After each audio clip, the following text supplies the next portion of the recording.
Buenos Aires. El tema principal, descifrando los retos que enfrenta América Latina. Analizaremos cuáles son estos retos desde la visión empresarial para este 2017. ¿Cuáles son las soluciones prácticas para eliminar la pobreza? Buenos Aires le da la bienvenida esta semana a más de 1000 líderes empresariales, autoridades de gobierno de distintos países y miembros de organizaciones de análisis y proyección económica. Están en la capital argentina para asistir al Foro Económico Mundial. Hay muchos temas de qué hablar, pero destaca la creciente influencia económica de China en la región, que en algunos casos empieza a superar a la de Estados Unidos. América Latina también enfrenta el reto de cómo preparar a la fuerza laboral para los trabajos del futuro. ¿Cómo tienen que modificar las universidades sus planes de estudio para graduar a jóvenes que puedan competir con los de otras partes del mundo en habilidades tecnológicas? Y finalmente, el tema de siempre, la pobreza y la desigualdad, eternos retos de América Latina que ningún país de la región ha logrado resolver realmente. Vamos con Simón Gaviria Muñoz, ahora sí, director del Departamento Nacional de Planeación de Colombia, uno de los asistentes al Foro Mundial Económico en Buenos Aires. Bienvenido, ya restablecimos la comunicación.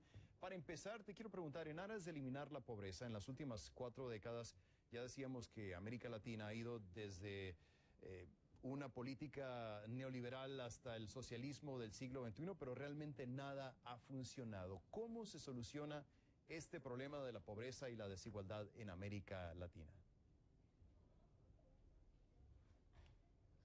Pero tampoco podemos tomar una actitud tan pesimista y decir que no hemos avanzado en nada. Los avances en este reciente siglo en América Latina son palpables, están presentes, no son generalizados, pero por ejemplo al tomar países como Colombia, un país que tenía la tasa de pobreza al principio del siglo en 49%, hoy la llevan 28%. Pero sí empiezan a haber unos consensos y unos contextos que son muy relevantes para este debate. Por ejemplo, cada vez más nos convencemos que la manera como medimos la pobreza o lo que tomamos como propósitos para luchar contra la pobreza tiene que tener una definición mucho más amplia que el simple tema de ingresos.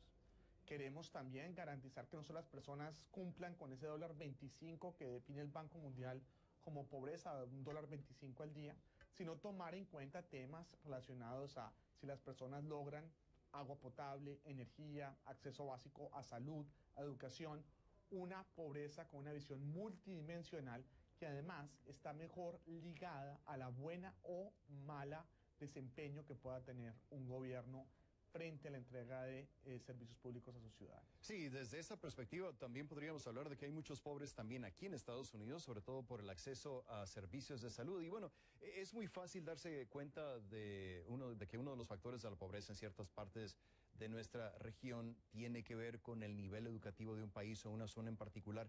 ¿Cómo se le hace frente a este problema, siendo que los recursos para la educación realmente son muy reducidos en la mayoría de los países? Bueno, de diferentes maneras. Hay un primer reto, que es el reto simplemente de tener los recursos disponibles. En este caso, por ejemplo, Colombia, por primera vez en su historia, tiene más recursos para educación que seguridad y defensa, por ejemplo, que para nosotros es un paso muy importante. Pero cada vez más lo que vemos que es algo que la región tiene que mejorar son sus mecanismos de focalización. En otras palabras, ¿cómo garantizo yo poder tener una lista de beneficiarios que efectivamente son los más pobres de los pobres? Esto es importante para educación, pero también es importante para otro tipo de subsidios que esperamos poder entregar. Como yo depuro, primero, como creo una base de datos, la mantengo depurada, de tal manera que los escasos recursos públicos que tenemos podamos garantizar que llegan a nuestros ciudadanos más humildes. Entonces, en este caso, la tecnología y la recolección de datos se vuelve un aliado muy importante para hacer rendir más los presupuestos públicos en el siglo XXI. Simón, en otras partes del mundo, como la India, por ejemplo, ha funcionado relativamente bien, vamos a decir, los conceptos de microfinanciamiento y educación financiera a menor escala funcionarían también en América Latina, es decir, ¿se pueden replicar estos programas de esta parte del mundo? Sí lo podríamos hacer, pero tenemos que combatir algo que es generalizado en la región, que son los temas de informalidad.